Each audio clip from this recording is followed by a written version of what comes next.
generación Z busca mucho crecer, todo el crecimiento en todos los aspectos de su vida. Sí que es verdad que es una generación también que lo quiere todo, que quiere un poco todo, pero al final trabaja y se sacrifica por conseguir sus objetivos.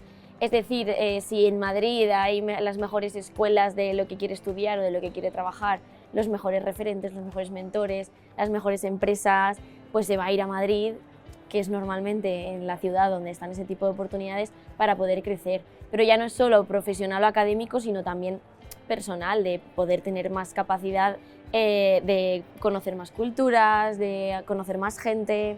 Estas entidades, estas empresas, para captar este talento, tienen que hacer varias cosas, ¿no? Pero todas son muy importantes, pero lo más importante es que si hagas lo que hagas, si no te comunicas dónde están ellos, si no te comunicas bien con ellos, no te van a encontrar, ni te van a ver, ni siquiera saben que vas a existir.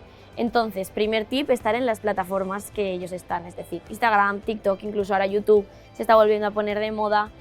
Por otro lado, que esta estrategia de comunicación sea sincera, sea cercana.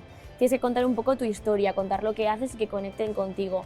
Y la última parte, centrada un poco más en el trabajo y en el talento, la generación Z busca muchísimo crecimiento, busca mucha ambición y está cansada y aburrida y huye muchísimo de lo que son las jefaturas, la rutina, lo que hemos visto siempre en las empresas y en los trabajos.